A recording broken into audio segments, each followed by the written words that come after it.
तो नमस्कार, हम देखेंगे आज सेट 3 जी हाँ परीक्षा अध्ययन 2023 कक्षा 10वीं का सेट 3 क्वेश्चन नंबर 12 से। इसका पार्ट 1 जो है बन चुका है, अपलोड हो गया है, आप उसको देख लीजिएगा। क्वेश्चन नंबर 12 है कि 17 terms of an AP exceed its 10th terms by 7। कह रहा है कि उस किसी एपी की 17th जो टर्म है वो 10th टर्म से 7 ज़्यादा है।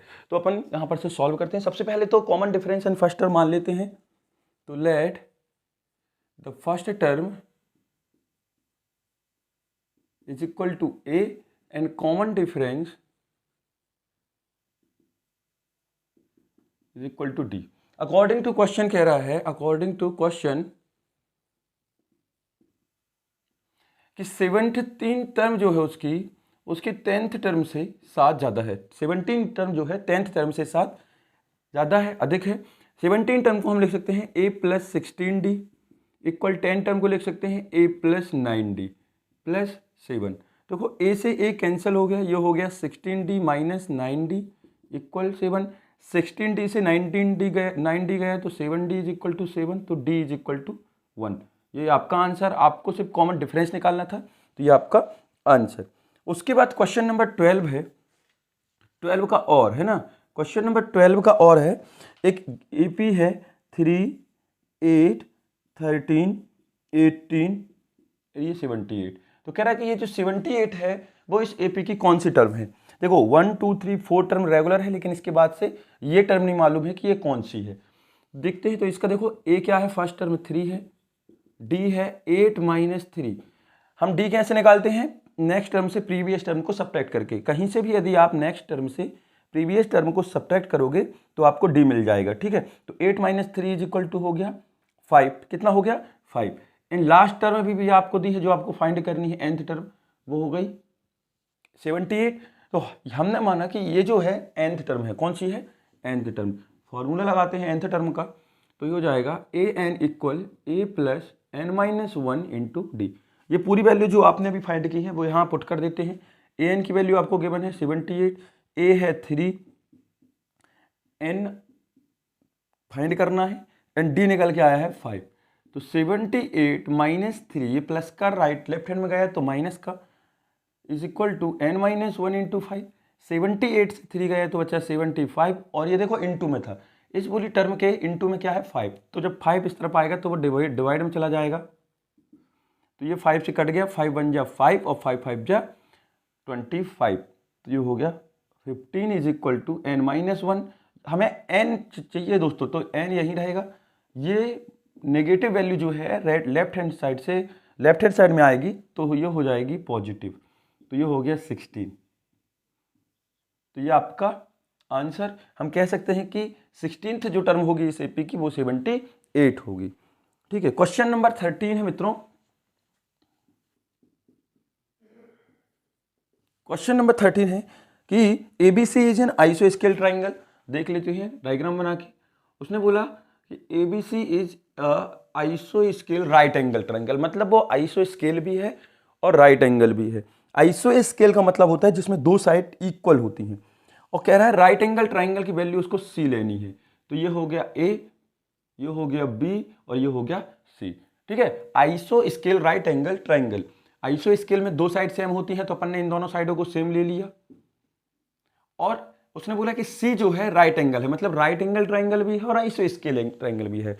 कह रहा है तो प्रूव करना है, टू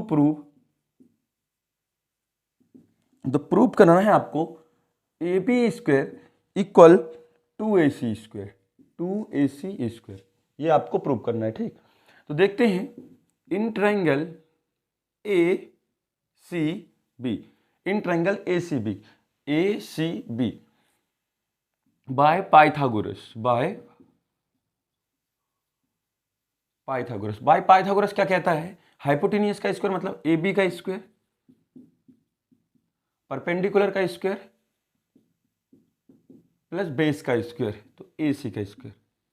ठीक है, और गिवन है आपको दोस्तों यहाँ पर, यहाँ चाहो तो आप लिख सकते हैं गिवन है। ठीक है, गिवन क्या है, यहाँ लिख दें कि ये वाली साइड और ये साइड सेम है, मतलब BC साइड जो है वो AC साइड के इक्वल है।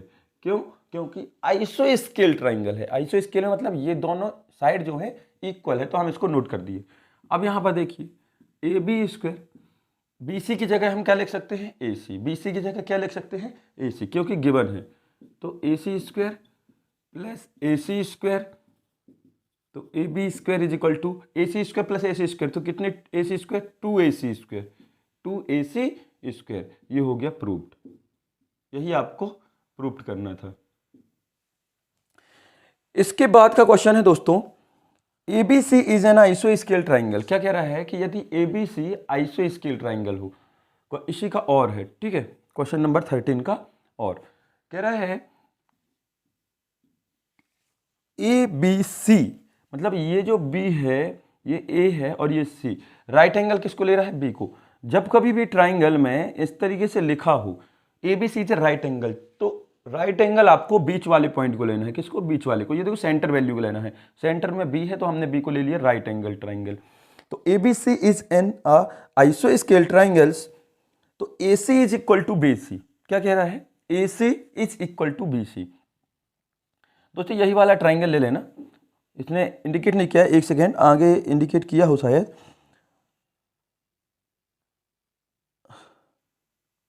ठीक है। उसने कहा है कि AC equal BC, AC is equal to BC, मतलब AC की वैल्यू BC की वैल्यू के बराबर है, AC और BC बराबर है। तो राइट एंगल ट्राइंगल उसने दिया ही नहीं, उसका कहना ही नहीं है कि वो राइट एंगल ट्राइंगल है, ये आपको प्रूव करना है, ठीक है, कि राइट एंगल ट्राइंगल है। देखते हैं, तो देखो AC और BC इक्वल है, ये इक्वल है, आइसोस्केल ट्राइंगल है, ठीक है। तो हम देखते हैं,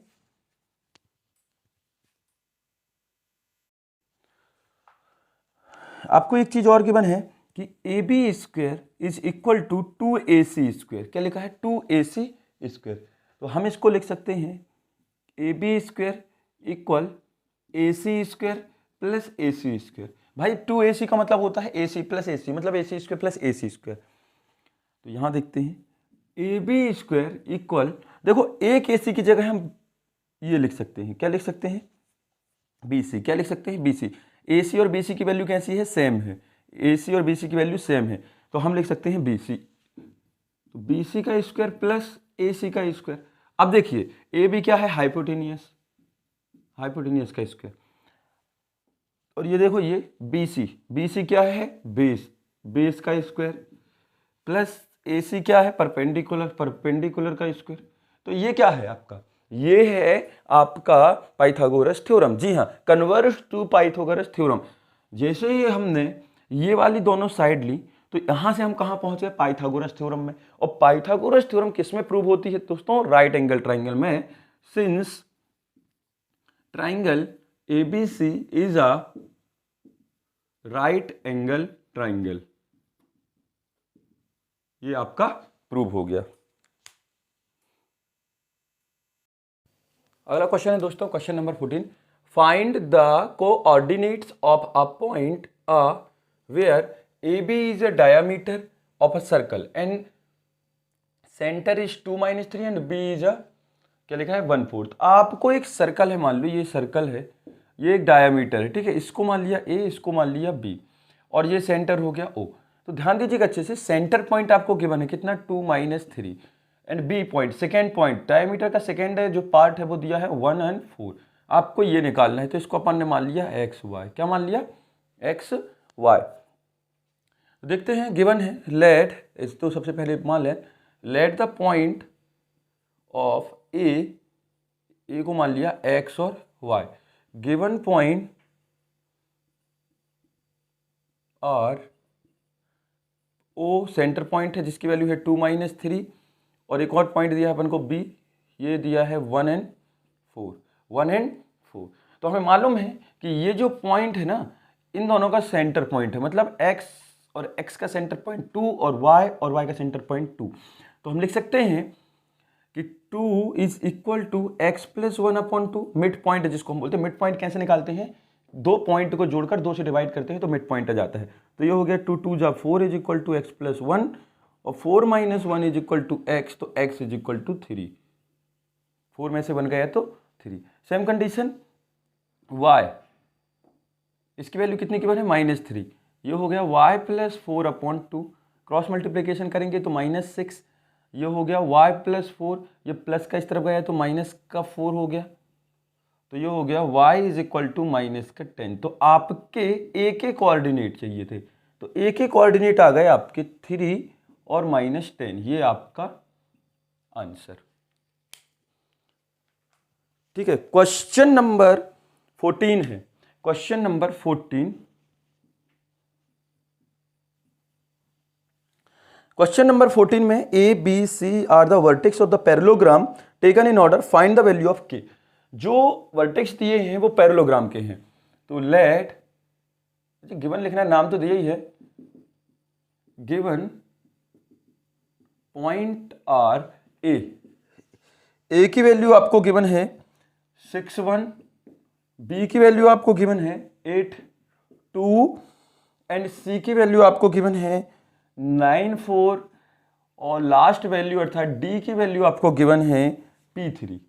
क्या दी है? P3। आपको ये P फाइंड करना है, क्योंकि ये जो पूरे के पूरे वर्टेक्स हैं ना दोस्तों, ये किसके हैं? पैरेललोग्राम के। किसके हैं? पैरेललोग्राम के। तो सिंस डायगोनल ऑफ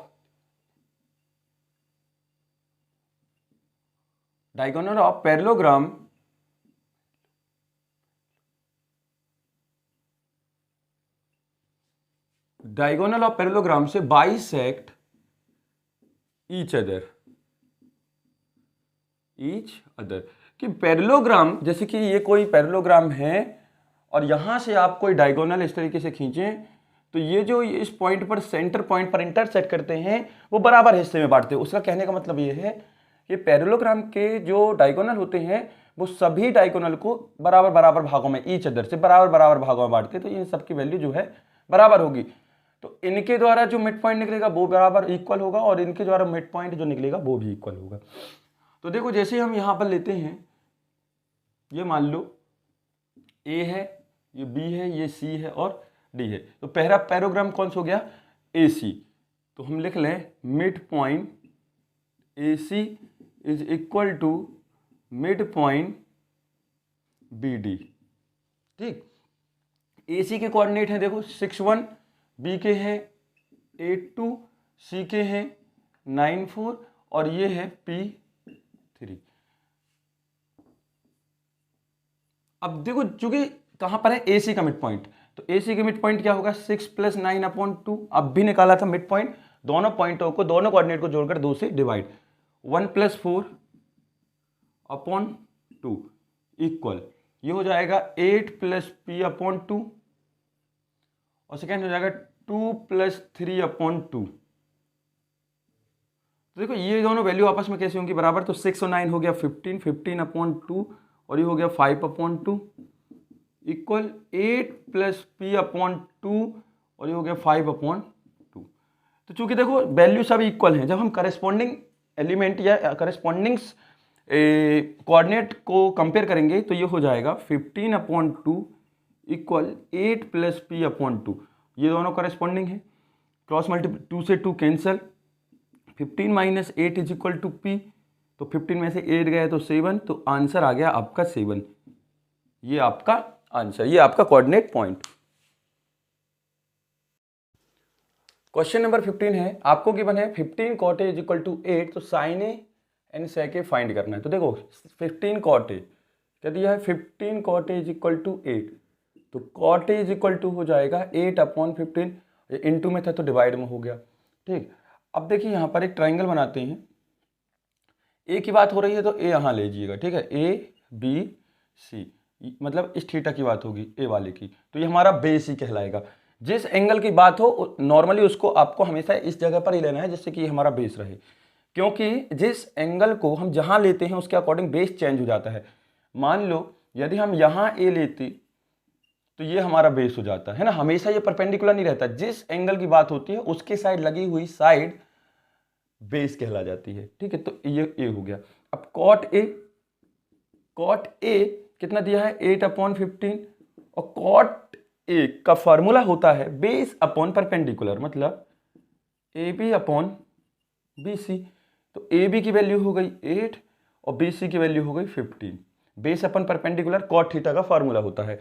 यहाँ चाहो तो साइड में लिख सकते हो cot theta is equal to base upon perpendiculars B upon P. अब हमें ये वाली वैल्यू चाहिए तो हम क्या करेंगे, पाइथागोरस का यूज करेंगे। तो in a triangle A B C by Pythagoras, ये पूरा आप लिख लीजिएगा, बाय पाइथागोरस क्या होता है, हाइपोटेनियस का स्क्वायर, हाइपोटेनियस ए सी का square is equal to B C का स्क्वायर प्लस ए बी का स्क्वायर। तो ए सी का स्क्वायर इक्वल बी सी की वैल्यू आपको गिवन है कितनी है 15 का स्क्वायर प्लस ए बी की वैल्यू गिवन है 8 का स्क्वायर, ये हो गया 225 प्लस 64, ये जोड़ेंगे ए सी का स्क्वायर। तो देखो ए सी से जब स्क्वायर हटेगा ना तो सामने रूट लग जाएगा, तो ये हो गया 289 और 289 किससे बाहर निकलेगा 17 का स्क्वायर रूट है। तो ए सी की वैल्यू आ गई आपकी 17, ए सी की वैल्यू कितनी आ गई 70। डायग्राम में कभी भी ये नहीं लिखना है, ठीक, इसलिए नहीं लिखना क्योंकि सामने वाले को तो ये दिया ही नहीं है ना, गिवन ही नहीं है। अब जब हमारी ये आ गई तो हमें निकालना क्या है दोस्तों, साइन ए। क्या निकालना है, साइन ए। तो देखिए साइन ए साइन थीटा, साइन ए मतलब साइन थीटा बराबर होता है परपेंडिकुलर अपॉन हाइपोटेनियस। तो ये हो जाएगा B C upon A C is equal to 15/7। Second value निकालनी है सेक ए, तो सेक बराबर होता है हाइपोटेनियस, सेक थीटा बराबर होता है हाइपोटेनियस अपॉन बेस। क्या होता है, हाइपोटेनियस अपॉन बेस, तो A C upon A B, तो ये हो जाएगा 17/8। ये दोनों आपके आंसर। क्वेश्चन नंबर 15 का और बहुत ही अच्छा क्वेश्चन है, क्वेश्चन नंबर 15 का जो और है उसको अच्छे से देखिएगा, बहुत ही शानदार क्वेश्चन है, बहुत ही अच्छा क्वेश्चन है। 2022 में जो है 2022 में आया था। देखो राइट एंगल ट्रायंगल, उसमें दिया है कि एक ट्रायंगल है जिसमें कि एंगल बी जो है राइट एंगल ट्रायंगल है, ये क्वेश्चन में गिवन है दोस्तों, ठीक है, कि right angle triangle B if tan A is equal to 1 given है, tan A is equal to 1। अभी हमने बताया था कि A यहाँ लेना क्योंकि A एंगल की बात हो रही है, ये हो गया A B और ये C, ये समझ लो अपना थीटा है, ठीक। tan A is equal to 1 दिया है, तो टू प्रूव, तो टू प्रूव करना है 2 sin A into cos A is equal to 1, ये आपको प्रूव करना है, ठीक। तो सबसे पहले तो हमें इन तीनों की साइड चाहिए है, तो जो गिवन है हम उससे निकाल लेते हैं। तो tan A is equal to 1 given है, कितना गिवन है 1, और 1 के अपॉन में कुछ नहीं है तो क्या है 1, और tan थीटा का फार्मूला होता है perpendicular upon base B C upon A B. भाई tan थीटा या tan A की वैल्यू क्या होगी परपेंडिकुलर अपॉन बेस, तो परपेंडिकुलर क्या है बी सी और बेस क्या है ए बी। तो हमें पता चल गया बी सी की वैल्यू 1 और ए बी की वैल्यू 1। अब थर्ड साइड को पाइथागोरस से निकाल लेंगे, तो triangle A B C in by Pythagoras, hypotenuse का स्क्वायर ए सी का स्क्वायर, परपेंडिकुलर का स्क्वायर बी सी का स्क्वायर, ये परपेंडिकुलर है। हमें बाई हाइपोटेनियस और परपेंडिकुलर वर्ड यूज नहीं करना है, जो डायमेंशन आपने दी है उसी को यूज करना है, ए बी का स्क्वायर। तो ये हो गया 1 का स्क्वायर, ये हो गया 1 का स्क्वायर, तो 1 का स्क्वायर 1 और 1 का स्क्वायर 1, तो ये हो गया 2। अब देखिए जब हम इसका स्क्वायर हटाते हैं तो सामने क्या लग जाता है रूट, तो हमारी ए सी वैल्यू आ गई √2, कितनी आ गई √2, ये हमारा ए सी आ गया। अब साइन ए चाहिए, क्या चाहिए साइन ए, साइन ए मतलब साइन थीटा, साइन थीटा बराबर होता है परपेंडिकुलर अपॉन हाइपोटेनियस, तो ये हो गया 1/√2, और क्या चाहिए कॉस ए, कॉस ए बराबर होता है cos theta base upon hypotenuse, ये भी हो गया 1/√2। अब अपन करते हैं प्रूफ, अब अपन के पास सभी वैल्यू आ गई, तो देखो लेते हैं लेफ्ट हैंड साइड, क्या ले लिए left hand side, left hand side, तो लेफ्ट हैंड साइड में है 2 sin A into cos A, 2 sin A की वैल्यू यहां से रख दो और cos A की वैल्यू, तो ये हो जाएगी 1/√2 इंटू 1/√2, 2 इंटू √2 2, √2 और √2 को मल्टीप्लाई करोगे तो 2 हो जाएगा, 2 से 2 कैंसिल, ये आ गया 1, और यही हमें लाना था, ये है राइट हैंड साइड, ये तो ये हम कह सकते हैं हेंस प्रूफ, ये आपका प्रूव हो चुका है। क्वेश्चन नंबर 16 है दोस्तों, PE is equal to 0.5 and PE not PE is equal to आपको निकालना है। तो देखो फॉर्मूला होता है, ये तो गिवन है आपको, होता है PE not PE bar is equal to 1 minus PE, क्या होता है 1 माइनस पी ई, तो not P E bar is equal to 1 minus 0.05। जब इसको सब्ट्रैक्ट करोगे तो 0.95 बचेगा। तो ये आपका आंसर, ये फॉर्मूला होता है, ठीक है। इसी का और है, इसी का और कह रहा है a bag contains 3 red balls. तो टोटल बॉल्स हम डायरेक्ट लिख रहे हैं, total balls is equal to 3 red ball plus 5 black balls, ठीक है। जो टोटल यानी कि NS कितना हो गया 3 और 5 8, टोटल 8 बॉल हो गई। अब क्या है, मान लो कि ये कोई कंटेनर है, इसमें बहुत सारी मतलब से कितनी 8 गेंदें हैं और 8 बॉल्स हैं, जिसमें कि 3 रेड हैं और 5 ब्लैक हैं। तो इसमें से यदि हम एक गेंद निकालें, ठीक है, बिना देखे हम यदि उससे रैंडमली एक गेंद निकालते हैं तो वो रेड होगी, इसकी क्या प्रोबेबिलिटी होगी, तो outcomes favourable NE is equal to 3, क्योंकि रेड निकालने की पॉसिबिलिटी कह रहा है ना, प्रोबेबिलिटी, तो रेड 3 हो गई, तो ये हो गया 3। तो प्रोबेबिलिटी हो जाएगी P E is equal to NE upon NS, तो 3/8। यदि ये कैंसिल होता तो कैंसिल करते, अदरवाइज कैंसिल नहीं करेंगे। आपका आंसर आ गया 3/8। देखते हैं दोस्तों क्वेश्चन नंबर 17। क्वेश्चन नंबर 17 है 2 dice are thrown at the same time. Dice आपने देखा है जहां पर से लूडो या फिर से कोई भी ऐसा गेम जिसमें कि 1 से लेकर 6 तक के नंबर इंडिकेट होते हैं। ये देखिए,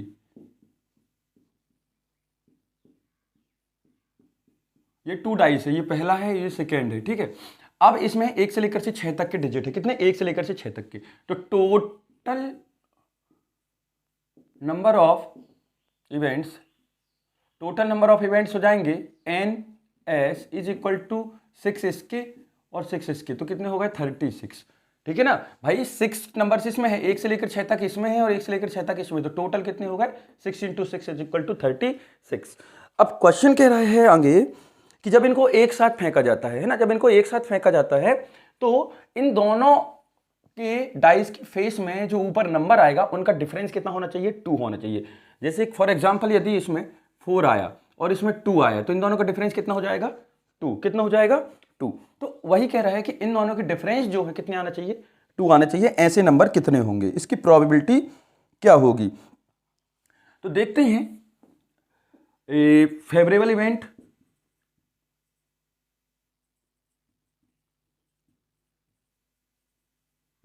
फेवरेबल इवेंट होंगे। देखो जब फर्स्ट में 3 आएगा और सेकेंड में 1 आएगा, 2 आएगा और यही उसका उल्टा। भाई जब फर्स्ट डाइस में 3 आएगा, 3 डिजिट आएगा और दूसरे में फर्स्ट डिजिट आएगा, तो इन दोनों का डिफरेंस कितना होगा दोस्तों, 1। कितना होगा 1, 3 में से 1 जाएगा तो सॉरी, इन दोनों का डिफरेंस होगा 2, तो 3 में से 1 गया 2। और सेम इसको पलटा दें कि अब इस पर 3 आए और इस पर 1 आए तो कितना आएगा 2। क्लियर। अब इस तरीके से आगे बढ़ते हैं। इसमें जब 4 आएगा और दूसरी में 2 आएगा और जब पहले में 2 और दूसरे में 4 आएगा, ठीक। और बढ़ते हैं 4 के बाद,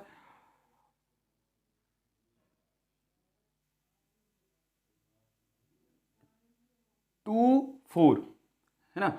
अब किस किस का डिफरेंस चाहिए हमें, देखो 3 हो गया, 1 हो गया, 1 3 हो गया, 4 2 हो गया और 2 4 हो गया।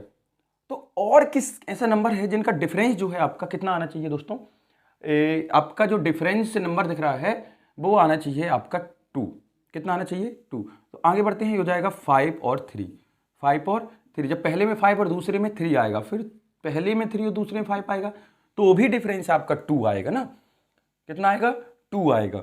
अब देखो 1 2 3 4 5 6, 1 2 3 4 5 और 6, ये तो क्लियर है। और नंबर कौन से होंगे सोचते हैं, अच्छे से देखिए दोस्तों। अब एक और नंबर बचा है, जब एक में 6 और दूसरे में 2 और जब 4 और पहले में 4 और दूसरे में 6 आएगा, तो इन दोनों का डिफरेंस भी कितना होगा 2। और कोई यदि नंबर आपको मिले तो आप यहां पर लिख सकते हैं, ठीक है, याद नहीं करना है। तो 1 2 3 4 5 6 7 8, तो NE कितना हो गया 8। तो प्रोबेबिलिटी हो जाएगी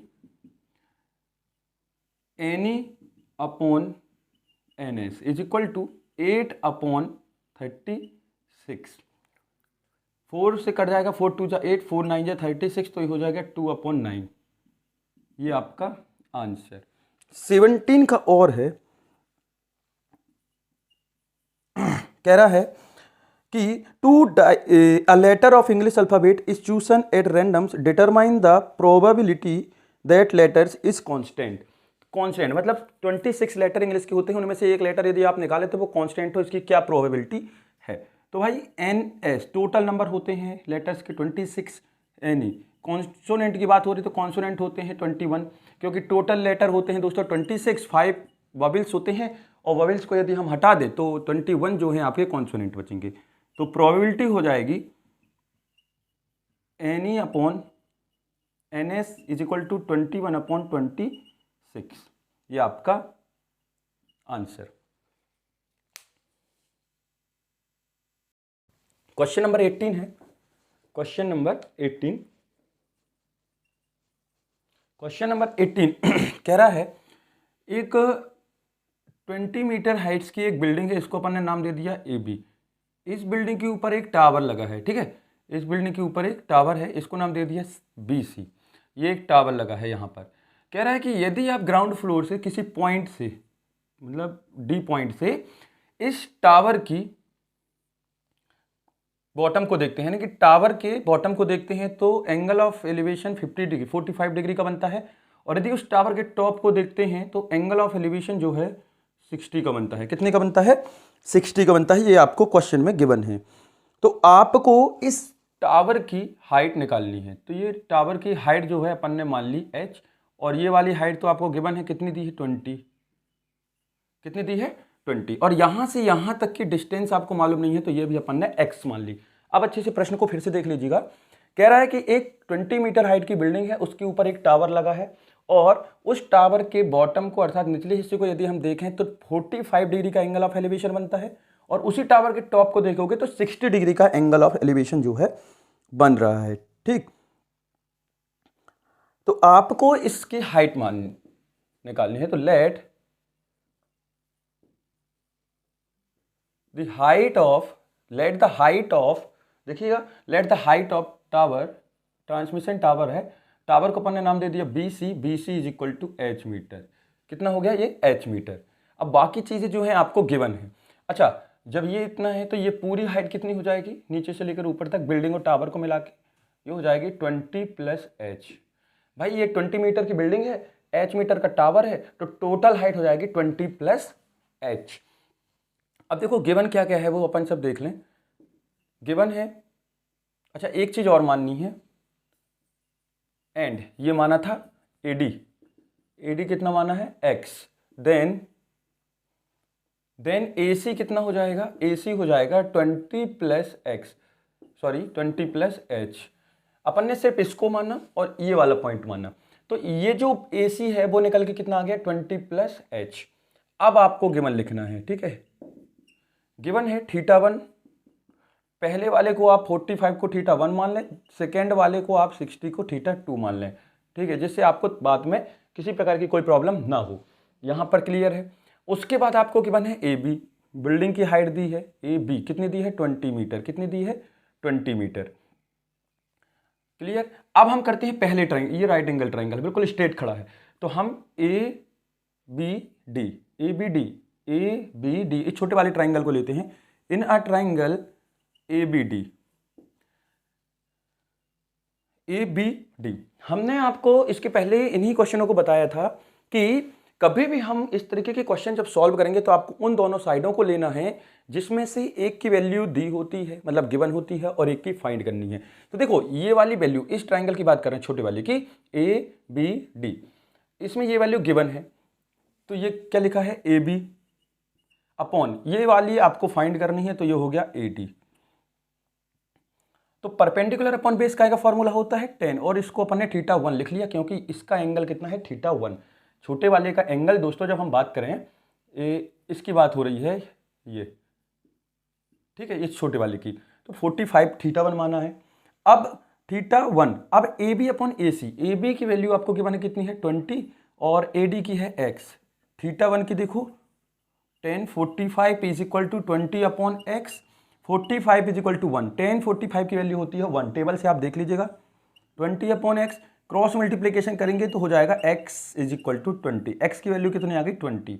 इसको नाम दे दो इक्वेशन फर्स्ट। आगे बढ़ते हैं। अब हम लेते हैं बड़ा वाला ट्रायंगल्स, मतलब से ए C D, A C D, ठीक है, in a triangle A C D, A C D.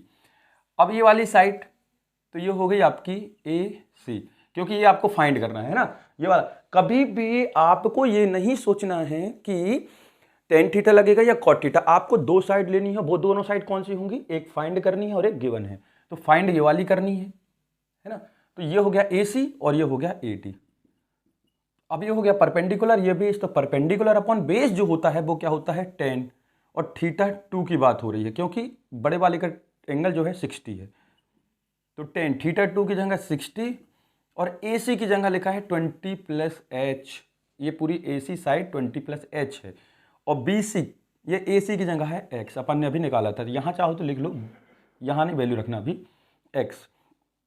1060 की वैल्यू कितनी है, सॉरी 1060 की वैल्यू होती है √3, कितनी होती है √3, 20 प्लस एच, और x की वैल्यू अपन ने कितनी निकाली है 20, ये चाहो तो लिख दो बाय इक्वेशन फर्स्ट। देखो ये x की वैल्यू हमने यहाँ पुट कर दी 20, क्रॉस मल्टीप्लिकेशन करेंगे तो 20 √3, ये प्लस का 20 भी लेफ्ट हैंड साइड में जाएगा तो माइनस का 20 इज इक्वल टू एच, दोनों से 20 कॉमन निकल गया तो ये हो गया √3 - 1 इज इक्वल टू एच, यही आपका आंसर। और आगे भी सॉल्व होता है यदि √3 की वैल्यू आप रखेंगे तो, लेकिन हम यहीं पर इसको रोक देते हैं, तो ये आपका आंसर, मतलब इस टावर की जो हाइट है वो कितनी है 20 इंटू √3 - 1। आगे बढ़ते हैं दोस्तों, क्वेश्चन नंबर 18 का और है, ये भी एरिया एसी का है, चैप्टर नंबर 9 का ही। देखो क्वेश्चन क्या कह रहा है इसका, और है बहुत ही अच्छा क्वेश्चन है।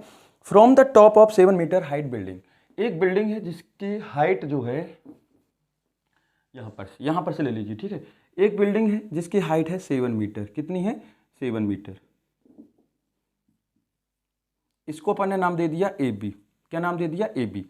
ए बी एक बिल्डिंग है जिसकी हाइट है 7 मीटर, इसके सामने एक टावर लगा है, इसके सामने एक टावर है जिसके टॉप को यदि आप देखते हो, इस बिल्डिंग के ऊपर खड़े होकर से टॉप पर खड़े होकर इस टावर को यदि आप देखते हो तो एंगल ऑफ एलिवेशन जो बन रहा है 60 डिग्री का, और यदि इसी टावर के, है ना, इसी टावर की यदि आप बेस को देखते हो तो सॉरी बेस को देखते हो तो एंगल ऑफ डिप्रेशन बनता है 45 डिग्री। अच्छे से ध्यान दीजिएगा, तो ये टावर जो है, देखो ये बिल्डिंग हो गई ए बी, टावर को नाम दे दिया सी डी, क्या नाम दे दिया टावर को सी डी, क्या नाम दे दिया सी डी, और अपन को इस टावर की हाइट निकालनी है, तो इस टावर की हाइट को अपन ने h मान लिया, क्या मान लिया h। अब यहां पर थोड़ा सा ध्यान दीजिएगा कि जब ये 7 मीटर है तो यहां से यहां तक की, मतलब इसको चाहो तो नाम दे दो e, ठीक, तो ये वाली हाइट भी कितनी होगी 7 मीटर ही होगी, क्योंकि ये वाली हाइट और ये वाली हाइट जो है वो सेम है। भाई ये बिल्डिंग की हाइट के बराबर है ना, यहाँ वाला जो पॉइंट है वो बिल्डिंग की हाइट के बराबर है। तो देखो एक बिल्डिंग है 7 मीटर की, इसके टॉप पर हम खड़े होकर सामने लगे हुए टावर के टॉप को देखते हैं तो एंगल ऑफ एलिवेशन 60 बनता है, और टावर के फुट को देखते हैं एंगल ऑफ डिप्रेशन कितना बनता है 45। जब ये 45 है तो ये भी 45 होगा, किससे, इंटीरियर एंगल से, अल्टरनेट इंटीरियर एंगल से। अब यहाँ क्लियर। अब इसकी हाइट, इस बिल्डिंग की हाइट 7 मीटर है तो यहाँ तक ये हाइट कितनी होगी 7 मीटर, और ये बची हुई जो हाइट, टोटल हाइट h मानी है अपन ने टावर की, तो ये बची हुई हाइट हो जाएगी h - 7, कितनी हो जाएगी h - 7। कोई दिक्कत तो नहीं दोस्तों, देखिए ये 7 मीटर है, ये टोटल h है, तो ये बची हो जाएगी h - 7। क्लियर है, क्वेश्चन में आपको इतना दिया है। उसके बाद find the height of the cable, तो अब हम करते हैं। अब ये पॉइंट तो दिया नहीं है, मतलब से बिल्डिंग और टावर के बीच की डिस्टेंस भी गिवन नहीं है, तो हमने इसको मान लिया x, क्या मान लिया x। देखते हैं, let the height of tower, tower को क्या माना है CD is equal to h metre, कितना मान लिया h, एंड ये AC भी माना है अपन ने, लेट किया है तो AC is equal to x metre. Tower और बिल्डिंग के बीच की जो डिस्टेंस है उसको अपन ने x लेट किया है, तो देन ADE क्या है DE। भाई माना इसको लेट किया है ना H, तो ये कितना निकल के आ गया अपना H माइनस 7, H माइनस 7। अब गिवन क्या है, गिवन है आपका AB, AB के इक्वल कौन सी साइड है, ये EC, ये कितनी है 7 मीटर की है, 7 मीटर की। ठीक, अब θ1 भी गिवन है, तो आप चाहो तो लिख लें, कितना हो जाएगा θ1, इस वाले को θ1 मान लें 45 को, ठीक है, और θ2 ऊपर वाले को मान लें एंगल ऑफ एलिवेशन को, कितना है 60। इतनी चीजें आपको जो है क्वेश्चन में गिवन है। तो अब हम चालू करते हैं, तो नीचे वाले से चालू करते हैं। तो इन अ ट्राइंगल BAC से, किसे BAC, इन ट्राइंगल BAC दो साइड हम लेते हैं, हमने अभी भी आपको बताया था, एक तो गिवन है और एक फाइंड करना है। तो एक गिवन कौन सी है AB, ये AB गिवन है, और ये फाइंड कौन सी करनी है AC। तो ये कितनी है 7 और ये कितनी है x। परपेंडिकुलर अपॉन बेस का फॉर्मूला बन रहा है, कौन सा बन रहा है, परपेंडिकुलर अपॉन बेस। तो परपेंडिकुलर अपॉन बेस फॉर्मूला होता है tan का, और यहाँ पर लगा है θ1, इसको अपन ने θ1 लेट किया है। ठीक, अब θ1 की जगह वैल्यू रख दो 45, और ये है 7 अपॉन एक्स। tan 45 की वैल्यू होती है 1, तो ये हो गया 7 अपॉन एक्स। क्रॉस मल्टीप्लिकेशन करेंगे तो x इज इक्वल टू 7, ये इसको नाम दे दो इक्वेशन फर्स्ट। अब हम लेते हैं, गौर करिएगा, अब हम लेते हैं ये ऊपर वाला ट्राइंगल, कौन सा, ऊपर वाला ट्राइंगल लेते हैं। ठीक, तो इन अ ट्राइंगल DEB, देखो दोस्तों, पहले इस ट्राइंगल को लेना है फिर इस ट्राइंगल को लेना है, बाकी कोई दिक्कत वाली बात नहीं है। तो DEB, जब हम DEB लेते हैं तो देखो ये साइड है पहली DE परपेंडिकुलर, और ये साइड है कौन सी है BE। भाई ये x है तो ये वाली साइड भी कितनी होगी, x ही होगी। तो DE की वैल्यू है H माइनस 7 और इसकी वैल्यू है x, ये वाली साइड और ये वाली साइड सेम होगी। तो ये फॉर्मूला है परपेंडिकुलर अपॉन बेस अर्थात tan का, तो tan θ2 tan 60, θ2 की वैल्यू 60 है, तो H माइनस 7 और x की वैल्यू है 7, कितनी है 7, क्योंकि यहाँ से अपन ने निकाल लिया है। चाहो तो लिख लो यहाँ पर से बाय इक्वेशन फर्स्ट। ठीक, tan 60 की वैल्यू होती है √3 is equal to H minus 7 upon 7, cross multiplication करोगे तो हो जाएगा 7 √3, और ये माइनस का भी इस तरफ आ जाएगा तो +7 इज इक्वल टू H। तो आपकी वैल्यू हो जाएगी 7 कॉमन निकाल के √3 + 1 इज इक्वल टू H, ये आपका आंसर। तो 7 × √3 + 1 मीटर, ये हो जाएगी आपकी इस पूरे केबल की हाइट। दोस्तों ये हुए क्वेश्चन नंबर से 17 18 तक, है ना। इसके बाकी के बचे क्वेश्चन हम आपको अगली वीडियो में दे देंगे, लेकिन आपसे निवेदन है कि इसके सभी पार्ट, सभी सेट देखने के लिए हमारे डिस्क्रिप्शन में जाकर से लिंक पर क्लिक करके आप उसको देख सकते हैं। सभी सेट जो हैं कंप्लीट होकर हमारे प्लेलिस्ट में डाल दिए गए हैं। आज के लिए इतना ही, धन्यवाद।